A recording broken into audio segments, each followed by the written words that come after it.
नमस्कार साथियों, मैं प्रवीण कुमार स्वागत करता हूं अपने YouTube channel history for RPSC पर। आज हम रिव्यू करेंगे सांस्कृतिक राजस्थान नामक इस पुस्तक का, जिसे लिखा है डॉक्टर राजेश कुमार व्यास ने। ये जो पुस्तक है ये राजस्थान हिंदी ग्रंथ अकादमी से प्रकाशित होती है और आज हम देखेंगे कि इस पुस्तक के अंदर कौन कौन से टॉपिक हैं और ये पुस्तक किस एग्ज़ाम के लिए उपयोगी है और इसके अलावा इसमें नया क्या है और ये आपके लिए कैसा मैटर आपको उपलब्ध करवाती है। अब आप इसकी विषय सूची देखिए कि इसके अंदर है पहले में देखिए राजस्थान में भौगोलिक परिदृश्य है। जैसे इसमें भूगोल के भी कुछ चैप्टर हैं, जैसे नदियाँ हैं चंबल, बनास, बेड़च, गंभीरी, कोठारी, झीलें, खारी झीलें, मीठी झीलें। फिर राजस्थान के इतिहास के स्रोत आ गए हैं। उसके बाद में देखिए आपके राजस्थान और राज्य राजस्थान, प्रारंभिक ऐतिहासिक काल, राजपूत काल, मुगल काल, स्वतंत्रता संग्राम राजस्थान, आधुनिक राजस्थान का निर्माण, राजस्थान के विभिन्न अंचल। इसके बाद में फिर इनके पास ज्योग्राफी के चैप्टर आगे, पर्यावरणीय व वन्य जीवन, पारिस्थितिकी पर्यटन, समृद्ध क्षेत्र, पारिस्थितिकी पर्यटन, प्रोत्साहन, राज्य पक्षी, राज्य पशु, राज्य पुष्प, राज्य वृक्ष, राजस्थान के संरक्षित क्षेत्र। जैसे कुछ एग्ज़ाम हैं उनमें ये डायरेक्ट टॉपिक हैं, उस हिसाब से ये अच्छी बुक है। इसके बाद में आप देखिए एक संस्कृति का टॉपिक आया, धार्मिक स्थल, फिर संस्कृति के जीवतगुहा, किले, गढ़, दुर्ग, ये अलग चैप्टर है इसके अंदर। फिर संग्रहालय और ऐतिहासिक स्मारक, यानी अगर मतलब इतिहास से संबंधित जैसे संग्रहालयों का अतीत और राजस्थान में संग्रहालय, ये एक नया चैप्टर इसके अंदर है। इसके अलावा मैं आपको दिखाता हूँ, देखिए इसमें विशिष्ट संग्रहालय और फिर ऐतिहासिक इमारतें और स्मारक। फिर आप देखिए राजस्थान की हस्तकलाएं, जिसमें रत्नाभूषण हस्तकलाओं का प्रोत्साहन। फिर लोक संगीत, लोक नृत्य हो गया इसके अंदर जितने भी हैं, जैसे मांड, कोकिला, अल्लाह जिलाबाई, लोक नृत्य, प्रमुख लोक वाद्य। फिर आप देखिए रहन सहन, खान पान, वेशभूषा, यानी संस्कृति से संबंधित जितने भी टॉपिक हैं। आपने हिस्ट्री अपने राजस्थान की कहीं और से पढ़ ली होगी, और अगर आप संस्कृति के मामले में अगर आप बहुत ही डिटेल से पढ़ना चाहते हैं तो आप इस पुस्तक के साथ जा सकते हैं।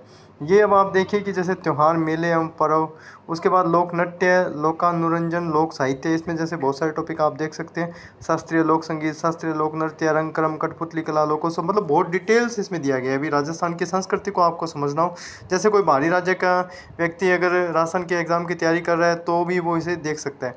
लोक संस्कृति से जुड़े शब्द, लोक जीवन के प्रचलित शब्द, चित्रकला, मूर्तिकला, संस्कृति, समाज और पर्यटन, प्रकृति, संस्कृति और धर्म, राजस्थान में पर्यटन, पर्यटक का आगमन, पर्यटन सर्किट, स्वर्णिम चतुर्भुज, ये जैसे डायरेक्ट ही प्रश्न कई बार आ जाते हैं इन टॉपिक से, और ये टॉपिक के हिसाब से भी कई बार जो होते हैं, मतलब सिलेबस होता है उस हिसाब से भी होता है। अब आप देखिए इसमें टोटल 234 पेज हैं और लास्ट में इसमें है महत्वपूर्ण दिवस और राजस्थान का समग्र सार। मैं आपको इसका कुछ चैप्टर दिखा देता हूँ, जिससे आपको अंदाज़ा हो जाएगा कि भी इसमें आपके लिए क्या क्या है। अब आप देखिए जैसे इसमें नदियों का, ये भौगोलिक परिदृश्य वाला पहला टॉपिक है, इसमें नदियां हैं। अब इसमें आप देखिए कि भी इन्होंने दे रखा है जाखम नदी, सोम नदी। भाई सीधा सीधा डायरेक्ट क्वेश्चन ही है कि भी कौन सी नदी कहाँ से निकल रही है और कहाँ बहती है और किस ज़िले में जाती है और उसका क्या नाम है। बस मतलब जो प्रश्न सीधे डायरेक्ट आ सकते हैं उसी टाइप का। अब जैसे इन्होंने ये सारणी भी बनाई हुई है, जिलेवार नदियाँ, जैसे ऐसे अजमेर का दे दिया, फिर अजमेर के अंदर कौन सी नदी है, ठीक है। फिर आप देख सकते हैं भीलवाड़ा, कई बार ऐसा प्रश्न भी आ जाता है कि भी जैसे इधर सूखड़ी नदी है, सूखड़ी नदी या लूनी नदी, मिठड़ी नदी कहाँ बैठती है, तो जिला बाड़मेर हो गया, ठीक है। काकने नदी, लाठी घोगड़ी, ये जैसलमेर हो गया। तो ऐसे भी प्रश्न कई बार आ जाते हैं। अब आप देखिए कि खारे पानी की झीलें, इसमें जैसे इन्होंने झीलें दे दी भी, खारे पानी की झीलें। अब सांबर झील, पचपदरा झील, डीडवाना झील, बस सीधा सीधा कि भी झील का नाम क्या है, वो कहाँ पर है, उसका क्षेत्रफल कितना है और वो क्या मतलब नमक उत्पादन कितना हो रहा है, या जो भी है उस हिसाब से, या उसका कोई अन्य नाम भी है या उस हिसाब से। बस मतलब जो क्वेश्चन पेपर में बन सकते हैं वैसा ही सेम इन्होंने किया है। अब बताइए जिलेवार राज्य की प्रमुख झीलें, मतलब सारणी इन्होंने खूब बनाई है। ये जो है राजेश कुमार व्यास जी डॉक्टर, ये हिंदी ग्रंथ अकादमी से लिखते हैं और ये आर्यस नेट स्लेट के हिसाब से इन्होंने बनाई है पुस्तक। अब आप इसका देखिए कि राजस्थान का इतिहास, ये पुरातात्विक अन्वेषण का ये टॉपिक है। उसके बाद में आप देखें तो इसमें देखिए पहले तो इन्होंने पाषाण काल का दिया है राजस्थान के संदर्भ में, कई एग्जाम्स के अंदर आता है। जैसे कॉलेज लेक्चरर राजस्थान का जो है उसके अंदर ये चैप्टर है पाषाण काल राजस्थान वाला, तो उस हिसाब से भी ये इम्पोर्टेंट है। अब इसमें इन्होंने सभ्यताएँ दी है, जैसे कालीबंगा, गणेश्वर, आहड़, और ये देखिए 9 इतिहास की प्रमुख घटनाएं। इसके बाद में जैसे इतिहास की प्रमुख घटनाएं, यानी जो इतिहास जो है वो राजस्थान का वो शुरू हो गया। अब मैं आपको इसके कुछ और चैप्टर दिखाता हूँ। जैसे अब इन्होंने, आप देखिए कि प्रतिहार राजवंश भी कहाँ पर थे, क्या थे, कितनी शाखाएं थी, बस इतना ही। मतलब वैसे तो देखा जाए तो बहुत सारे नए प्रश्न इसमें आपको मिल जाएंगे कि भी जो प्रश्न कोई किताब में नहीं मिलेंगे वो प्रश्न आपको इस किताब में मिल जाएंगे। ये ठीक है इस हिसाब से तो। और इसके अंदर जैसे ज़्यादा मतलब वो नहीं है कि भी जैसे मतलब बड़े चढ़ नहीं है कि भी ऐसा नहीं है कि भाई बहुत सारा इन्होंने आपको दे दिया और आपको पढ़ के निकालना है। इसमें सिर्फ लाइन टू लाइन प्रश्न ही हैं बहुत सारे, और इन्होंने अच्छा लिखा है इस किताब में।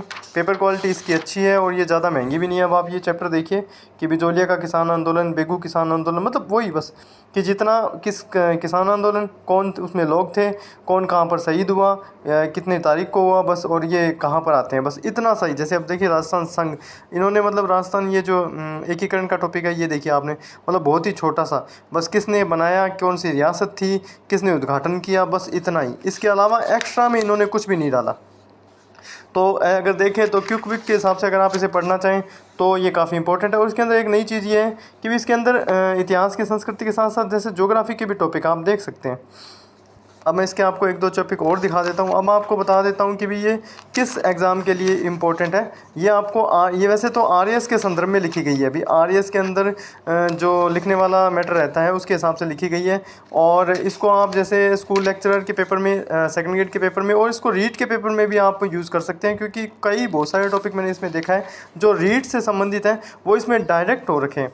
इसके अलावा आप फोर्थ ग्रेड अगर जो जिसकी तैयारी कर रहे हैं उसके अंदर भी ये काम आ जाएगी। कॉलेज लेक्चरर का अगर आप राजस्थान के संदर्भ में देना चाहते हैं तो इससे काम आपका चल जाएगा। अब जैसे इसका ये चैप्टर है संस्कृति के जीवंत गवाह किले, गढ़ और दुर्ग। आप देख सकते हैं कि इसके अंदर दुर्गों का, पहले इन्होंने दुर्गों का इतिहास दे दिया कि भी ऋग्वेद के अंदर ये है। उसके बाद में इन्होंने जैसे मनु ने ये कहा है, फिर इन्होंने दुर्ग जो है वो दुर्ग बता दिए भी कितने हैं, कैसे होते हैं। और इसके अलावा फिर इन्होंने जैसे दुर्गों के नाम के हिसाब से, जैसे ये जूनागढ़ दुर्ग है। अब जूनागढ़ दुर्ग जैसे इन्होंने बोला कि भी राय सिंह के मंत्री करमचंद बच्छावत की देखरेख में बनाया गया, राय सिंह के निर्देशन पर। इसी तरीके से मतलब लगभग सभी आप देख सकते हैं। आप इसे एक बार देख लीजिए आराम से, आप पॉज करके भी देख सकते हैं कि भी क्या है क्या नहीं है। और मेरे हिसाब से तो बहुत अच्छा लिखा गया है। जैसे अब ये देखिए लोहागढ़ दुर्ग है, भी किसने बनाया, किस सन में बनाया, और क्या कुछ है इसके अंदर। खास कोठी है, किशोरी महल है, दादी माँ का महल। अब ये देखिए दादी माँ का महल, अगर ऐसा प्रश्न आया तो फिर ये किताब इंपॉर्टेंट हो जाएगी। भाई ये मुझे नहीं लगता किसी और किताब में भी है कि दादी माँ का महल किस दुर्ग में है, लोहागढ़ दुर्ग के अंदर है, ठीक है। ऐसे ही आप तारागढ़ का देख लीजिए। तारागढ़ का भी मतलब जैसे किले की बाहरी दीवार का निर्माण 18वीं सदी में फौजदार जलील खान ने कराया। इसके अलावा जैसे तारागढ़ के महमूद खिजली ने 3 बार आक्रमण किए। मेवाड़ के महाराजा छत्र सिंह ने बूंदी पर आक्रमण कर इस पर अपना अधिकार किया। तो जयपुर के स्वामी जय सिंह ने इस पर आक्रमण कर 1729 में यहाँ पर अधिकार जमाया। मतलब बहुत सारी इंपॉर्टेंट चीज़ें। अब ये देखिए अकबर का किला, जो मैगज़ीन वाला दुर्ग है उसे अकबर का किला बोला जाता है। भाई मुगल बादशाह ने मेवाड़ के महाराजा अमर सिंह को हराने के बाद अभियान का संचालन यहीं से किया। मतलब बहुत सारे प्रश्न हैं जो आपको यहाँ से मिल जाएंगे, और छिपे हुए प्रश्न इस किताब के अंदर है। जैसे कुंभलगढ़ दुर्ग, इसका एक अन्य नाम देखिए मत्स्येंद्र दुर्ग। ये प्रश्न आपको किसी और इतिहास की, राजस्थान के इतिहास की किताब में मुझे नहीं लगता मिलने वाला है। इस किताब में बहुत सारी चीज़ें अलग तो है, ये मानना पड़ेगा। अब देखिए नीमराणा का महल, ये नीमराणा का किला, अब ये आपको कोई किताब में नहीं मिलेगा, ठीक है। इस किताब में मिला है, उसका अन्य नाम भी दे दिया कि पंचमहल उसे कहते हैं। ऐसे ही आप देखेंगे तो मांडलगढ़ हो गया, और भी बटनेर हो गया। मतलब बहुत सारे दुर्ग हैं, जैसे सिवाना, जैसे मारवाड़ की शरणस्थली। मतलब बहुत ही अच्छे से इन्होंने दिया है, और संस्कृति का भी इसके अंदर सारा ही है। और अब मैं आपको इनका जो है परिचय दिखा देता हूँ। ये डॉक्टर राजेश कुमार व्यास जी हैं, PhD हैं, ये MBA PGDCA हैं, देश में जाने माने साहित्यकर्मी, कवि और कला आलोचक है। दूरदर्शन में शोध कर चुके हैं। नेशनल बुक ट्रस्ट प्रकाशित यात्रा सहस्रमण, कश्मीर से कन्याकुमारी, सुर से सजे। मतलब बहुत सारी चीज़ें इन्होंने लिखी हैं, और ये हिंदी ग्रंथ अकादमी से लिखते हैं। और वैसे तो ये आप देख सकते हैं कि भी ये राजस्थान के संदर्भ में है किताब, कि आप इसके फर्स्ट पेज पे देख सकते हैं कि भी RAS, नेट, स्लेट और अन्य प्रतियोगी परीक्षाओं के लिए ज़रूरी, उस हिसाब से तो अच्छी पुस्तक है साथियों। आप इसके साथ जा सकते हैं और बहुत ही आपको अच्छा लगेगा इसे पढ़कर। धन्यवाद साथियों।